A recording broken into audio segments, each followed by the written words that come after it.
Hi, everyone. It's John here. It's Monday, September 20th, 2021.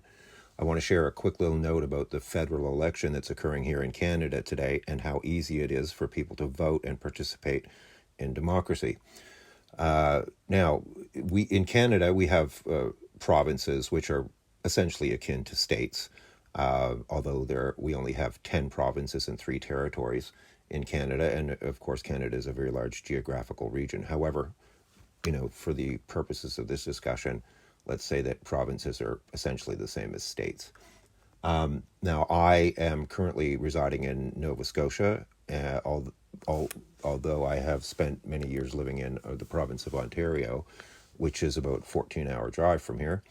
And so all of my ID, my photo ID, my driver's license, all that sort of my health card, all that kind of stuff is based in Ontario. So I don't have a voter registration card here today. However, I go to the polling station for this jurisdiction, which is based on your address. There are no lineups, and I'm in and out of there in probably 15 minutes or 20 minutes.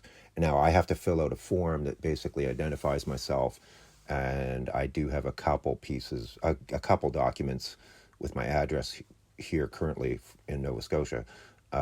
But I don't have photo ID, like I said. No problem. I go in, sign the forms, I vote, I'm out of there. If I had a voter registration card, I could have easily been in and out of that polling station in under 10 minutes. Now, just so that's the most important thing. So my case, not having a voter ID card is kind of like, almost the worst case scenario. I'm a Canadian citizen and I was born and raised here, so I was able to show my out of province ID, but it was not a problem. So a couple other things that are related to this, so that are I think my American friends, my many American friends might find interesting. The maximum annual political contribution that you can make to a party or candidate, it's a total sum, annually is $1,650 Canadian, which works out currently to just under $1,300 US per year per party or candidate or whatever. And the average campaign length in Canada since 1872 has been about 50 days. The current election campaign cycle has only been 36 days. So we don't have long-running campaigns that go on for 2 years that involve billions of dollars like America does.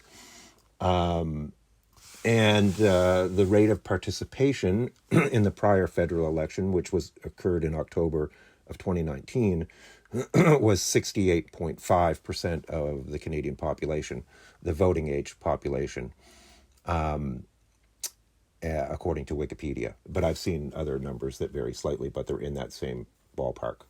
So there you go, food for thought. This is how democracy should work and can work. It's very efficient, very fast. Voter fraud is a non-issue here. There might be extremely rare cases where that occurs, but if so, it's really inconsequential. I mean, we don't even really, it's not even a topic of conversation here. So I'm hoping, another interesting thing about Canadian politics is that we have kind of a peculiar situation where there's a lot of vote splitting that occurs, like between the Liberals and the NDP, who are considered to be more, and then the Bloc Québécois in Quebec, which is slightly a different situation altogether, because the Bloc Québécois only really represents the province of Quebec. But so there's a fairly significant amount of vote splitting on what you would consider the more progressive or left-leaning side of the political equation. And there's a little tiny bit of vote splitting occurring on the right now with the People's Party of Canada, but it's quite minor. And so often I find I traditionally have had to vote strategically, basically against the conservative parties in Canada, who do not have very progressive environmental policies, typically relative to the other parties. So anyway, I just wanted to mostly share the thing about how easy it is to vote here, and that whole situation of political financing and dark money and all that stuff, and impediments to actually voting and participating in democracy is a huge issue in America, and we all hope and pray that that gets solved soon. Have a good day, and I will be watching the election results come in tonight.